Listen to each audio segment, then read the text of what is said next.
कैसे हो आप सब लोग, एक बार जरूर आप लोग बताइएगा। उम्मीद है कि आप सब लोग बहुत अच्छे होंगे और बेहतरीन तरीके से आप लोग अपनी क्लास को देख रहे होंगे, समझ रहे होंगे और पूरा बेहतरीन नोट्स आपका तैयार हो रहा होगा। और अब फिर से 2-3 दिनों में आप लोगों की क्लासेस का नया शेड्यूल आ जाएगा और नए तरीके से पूरे थ्योरी को एकदम जबरदस्त तरीके से हम लोग पढ़ेंगे। तब तक के लिए आप सब लोग अभी तक की क्लास को कैसे एंजॉय कर रहे हैं, आप सब लोग कमेंट करके एक बार बताइए। जितने भी साथी एक बार इस सेशन को देख रहे हैं, सब लोग एक बार सेशन को लाइक कर दीजिए। जितने भी हमारे अपने प्यारे साथी हैं जो चैनल को अभी तक सब्सक्राइब नहीं कर पाए हैं अपनी पढ़ाई के चक्कर में बिजी रहने के कारण, तो एक बार चैनल को सब्सक्राइब करके इस परिवार का बहुत ही प्यारा सदस्य भी आप बन जाइए। ठीक है भाई, आप सब लोग जैसे सदस्य बनिएगा तो हमें अच्छा लगता है। ये परिवार आपका है, इस परिवार को आगे बढ़ाने की रिस्पॉन्सिबिलिटी भी आपके पास ही है। आप ही लोग इसको आगे बढ़ाएंगे, आप ही लोग चाहोगे तो ये परिवार आपका बहुत आगे बढ़ेगा।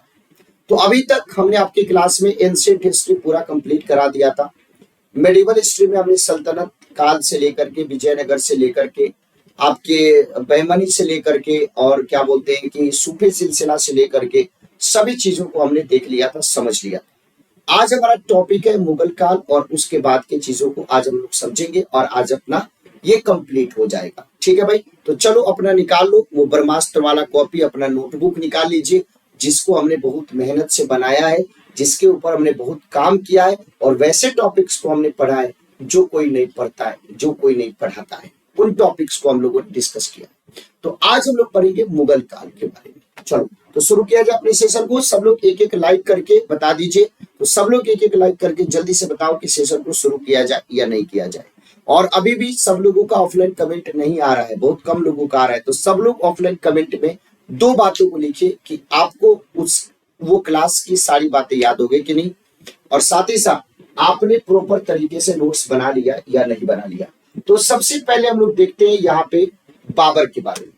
आप सब लोगों को पता है कि जब हम मुगल के बारे में बात करते हैं तो मुगल के संस्थापक के तौर पे किसका नाम आता है भाई? तो मुगल के संस्थापक के तौर पे बाबर का नाम आता है। तो बाबर आपके भारत आया और भारत आने के बाद उसने आपकी लड़ाई लड़ी। तो उन्हीं लड़ाइयों के बारे में हमको आज देखना है। तो आप हेडिंग बना लीजिए बाबर के प्रमुख युद्ध। आप हेडिंग बना लीजिए बाबर के प्रमुख युद्ध। क्या हेडिंग बना लेंगे भाई? तो बाबर के प्रमुख युद्ध आप हेडिंग बना लीजिएगा। फिर उसके नीचे आप हेडिंग बनाइएगा युद्ध का एक बॉक्स, फिर एक बॉक्स आपके तिथि का, फिर एक बॉक्स कौन कौन से पक्ष थे, फिर एक बॉक्स आपके विजेता का। 1 बॉक्स, 2 बॉक्स, 3 बॉक्स, 4 बॉक्स बना लीजिए। जल्दी से पहले बना लीजिए, उसके बाद मैं आपको बताऊंगा। बाबर के प्रमुख युद्ध हेडिंग बनाना है। फिर उसके बाद 4 आपके ऐसे ऐसे करके बना लीजिएगा, जैसे ये हो गया, फिर जैसे ये हो गया, फिर जैसे ये हो गया। ठीक है भाई, वैसे वैसे बना लीजिए।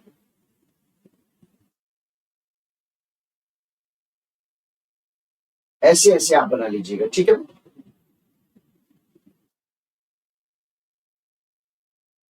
ऐसे ऐसे बना लीजिए। तो युद्ध, फिर उसके बाद तिथि, फिर उसके बाद पक्ष, उसके बाद विजेता। ये आप सब लोग जानते हैं, इसीलिए बहुत जल्दी जल्दी हो जाएगा। चारों युद्ध लिख लीजिए आप लोग जल्दी जल्दी।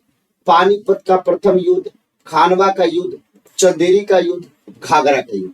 और आप लोग जानते भी है, इसके लिए ट्रिक भी आप लोगों को याद है। पानी पिया, खाना खाया,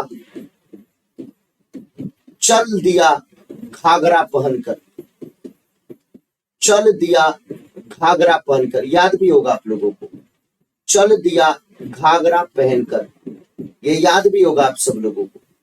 पानी पिया, खाना खाया और चल दिया घाघरा पहनकर, ये सब आप लोगों को याद होगा। अब देखो, पानीपत का पहला युद्ध कब हुआ था? 21 अप्रैल 1526 को हुआ। आपने बोला कि ठीक है। कौन कौन से 2 पक्ष थे? तो 2 पक्षों के बारे में जब हम बात करें तो एक पक्ष था इब्राहिम लोदी, जो कि दिल्ली सल्तनत का अंतिम शासक था, और दूसरे तरफ था बाबर, जो कि मुगल वंश का संस्थापक था। इस युद्ध में इब्राहिम लोदी की लाखों की सेना को बाबर ने अपनी तुगलमा पद्धति के आधार पर हरा दिया और विजेता कौन बन गया? बाबर। विजेता कौन बन गया भाई? बाबर बन गया। तो पानीपत के पहले युद्ध के बारे में बात करें तो पानीपत के पहले युद्ध में इस बाबर के जीतने के साथ ही भारत में मुगल साम्राज्य की नींव पड़ी और दिल्ली सल्तनत का अवसान हो गया, दिल्ली सल्तनत समाप्त हो गया। तो पानीपत का पहला युद्ध 21 अप्रैल 1526 को हुआ। इब्राहिम लोदी और बाबर के बीच में युद्ध हुआ। बाबर आपका जीत गया, इब्राहिम लोदी हार गया। खानवा का युद्ध 17 मार्च 1527 को हुआ। किसके किसके बीच में भाई? राणा सांगा और बाबर के बीच में। किसके किसके बीच में? राणा सांगा और बाबर के बीच में, जिसमें बाबर आपका वो युद्ध जीत गया। फिर तीसरा चंदेरी का युद्ध 29 जनवरी 1528 को हुआ। किसके किसके बीच में भाई? तो मेदिनी राय के बीच में, मालवा के शासक और बाबर के बीच में। इसमें मेदिनी राय को हरा दिया, बाबर आपका जीत गया। और इसमें राणा सांगा जो मेवाड़ के राजा थे उसको हरा दिया, बाबर जीत गया।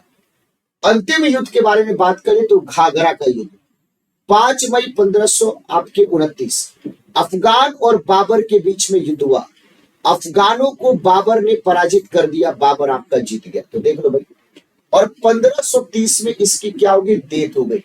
और मरने के बाद इसको इसके पसंद की जगह आपके कहां पे भाई? काबुल में दफना दिया गया। तो देखो भाई, इसको अच्छे से लिखो तो बढ़िया तरीके से, शानदार तरीके से, कि पानीपत का प्रथम युद्ध 21 अप्रैल 1526 को इब्राहिम लोदी और बाबर के बीच में हुआ, जिसमें इब्राहिम लोदी हार गया, बाबर आपका जीत गया।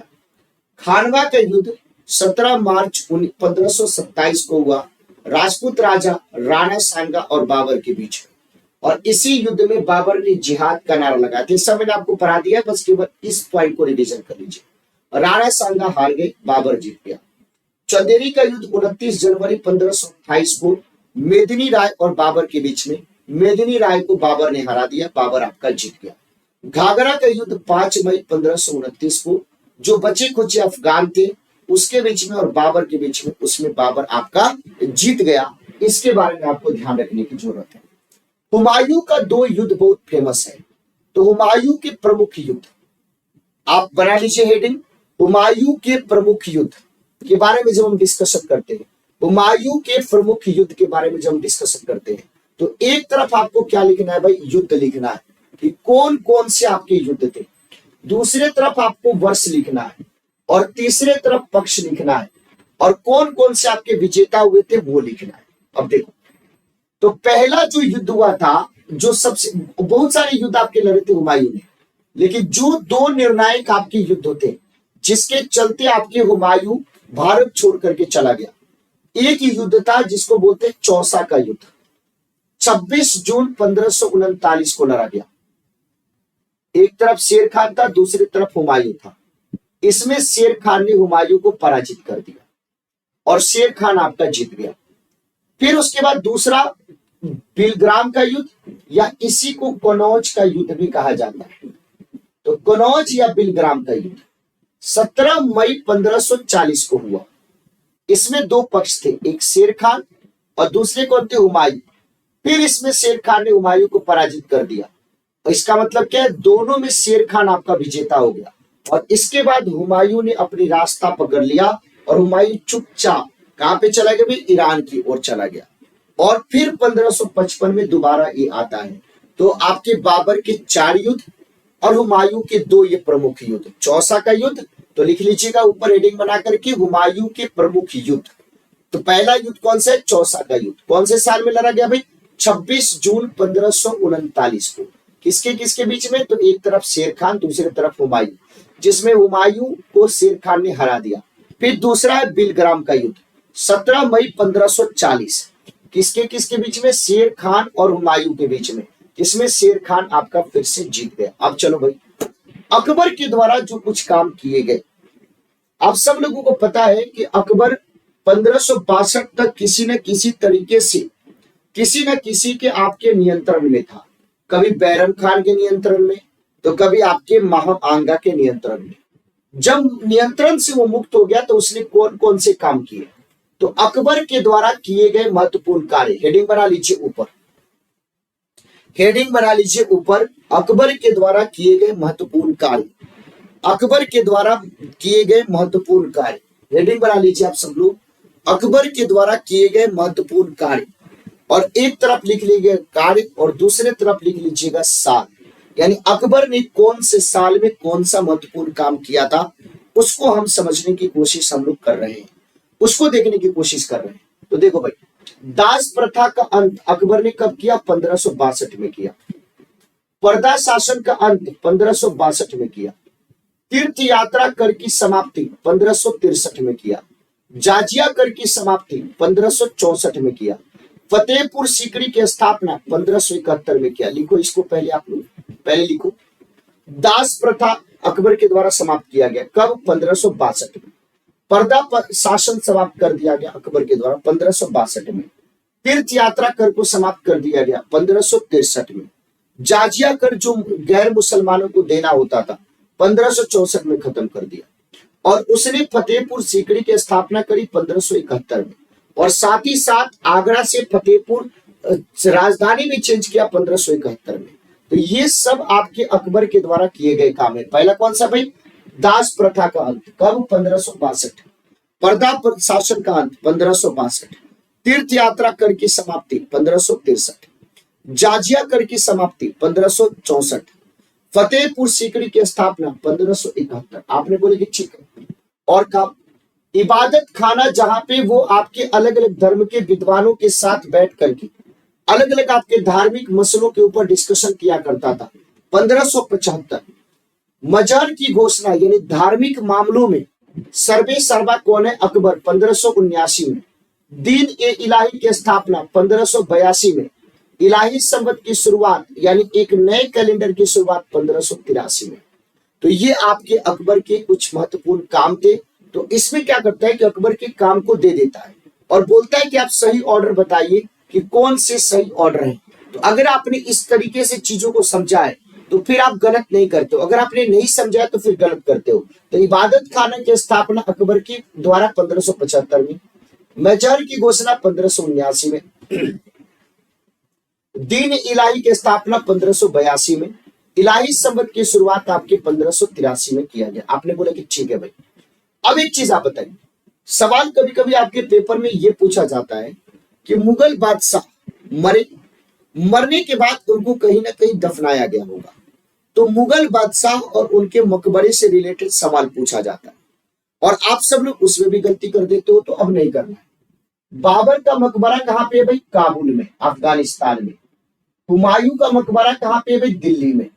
हुमायूं का मकबरा दिल्ली में। अकबर का मकबरा कहां पे भी? आगरा के समीप सिकंदरा में।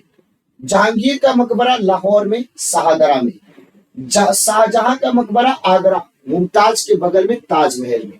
और औरंगजेब का मकबरा औरंगाबाद, जिसका नाम चेंज कर दिया गया है दौलताबाद, जिसका नाम चेंज कर दिया गया है अब संभाजी नगर महाराष्ट्र रख दिया गया है।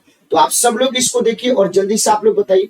तो इसके बारे में जब हम मेरे प्यारे साथियों बात करते हैं तो इसके बारे में आपको ध्यान रखने की जरूरत है कि ये आपके कौन कौन से मुगल बादशाह और उन मुगल बादशाह के मकबरे थे। इसको नोट कीजिए आप सब लोग, इसको नोट कीजिए।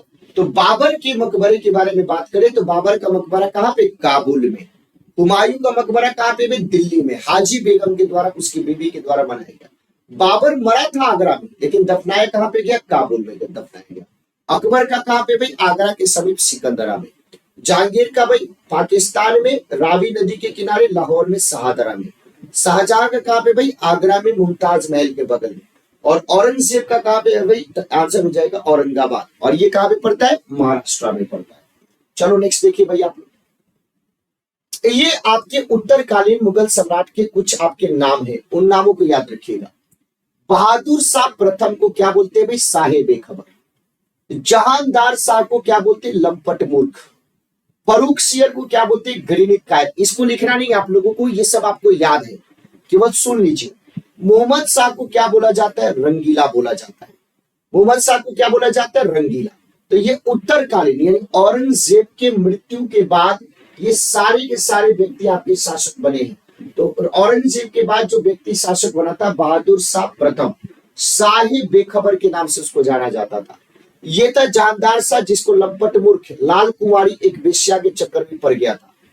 फर्रुखसियर गणितकार जिसने इसको बनाया था उसी को काटने चला था। मोहम्मद शाह आराम से कपड़ा उपड़ा खोल करके खूब रनिंग करता था। हुसैन बोल्ट बनता था दरबार में। महिलाओं की और हिजरों की संगत इसको पसंद थी। आलमगीर सेकंड की उपाधि क्या थी भाई? अजीजुद्दीन। और शाह आलम सेकंड की उपाधि क्या थी? अली गौहर। और अंतिम जो आपका शासक था उसका नाम क्या था? बहादुर शाह जफर। उसका नाम क्या था भाई? बहादुर शाह जफर उसका नाम था मेरे प्यारे सर। उसका नाम क्या था? बहादुर शाह जफर उसका नाम था। इसको ध्यान रखने की जरूरत है। तो ये हमारा आज का सेशन था। आप सब लोगों को कैसा लगा क्लास? आज तो कम ही सेशन था क्योंकि आज अपना चैप्टर क्लोज हो गया। ठीक है भाई। तो मॉडर्न हिस्ट्री आपने बहुत अच्छे से किया तो उसमें कुछ करने की जरूरत नहीं है। हाँ, उसमें उपाधि वाला जो पोर्शन है और जो उसमें सामाजिक धार्मिक सुधार वाला पोर्शन है उसको मैं स्टैटिक जीके वाले पोर्शन में कराऊंगा। तो आप सब लोग उसके लिए तैयार रहिएगा। तो आप सबका बहुत बहुत धन्यवाद इस सेशन में जुड़ने के लिए। और अब जल्दी से हम थ्योरी की क्लास को स्टार्ट करेंगे। मैं आप लोगों का कल या परसों आप लोगों का टाइम टेबल उसको लेके आ जाऊंगा और प्रॉपर तरीके से पूरी थ्योरी को हम लोग पढ़ेंगे। ठीक है भाई। तो क्या पढ़ेंगे थ्योरी में ये मैं आपको जरूर बताऊंगा। फिर मिलते हैं आपसे नेक्स्ट क्लास में। तब तक के लिए बहुत बहुत धन्यवाद। आपने बहुत साथ दिया, बहुत सपोर्ट किया, बहुत प्यार दिया, इसके लिए आपको बहुत बहुत धन्यवाद। तो आप सब लोग ऑफलाइन कमेंट करके बताना कि ये आप लोगों को सीरीज कैसा लगा, ये इससे कितना ज्यादा आप लोगों को फायदा हुआ, क्या सारी बातें याद हुई कि नहीं। तो ऑफलाइन कमेंट करके बताना है कि कितने बच्चों को सारी बातें प्रॉपर तरीके से याद हो गई, कितने बच्चों ने इन सारी बातों को अपनी कॉपी में अच्छे तरीके से नोट डाउन कर लिया है। तो आप सभी का बहुत बहुत धन्यवाद। Thank you so much. जय हिंद साथियों, लव यू ऑल। जो भी इस परिवार के सदस्य नहीं बने हैं चैनल को सब्सक्राइब करके परिवार के सदस्य बने और अपने साथियों को भी ज्यादा से ज्यादा जोड़े इस परिवार के साथ। Thank you so much. जय हिंद साथियों।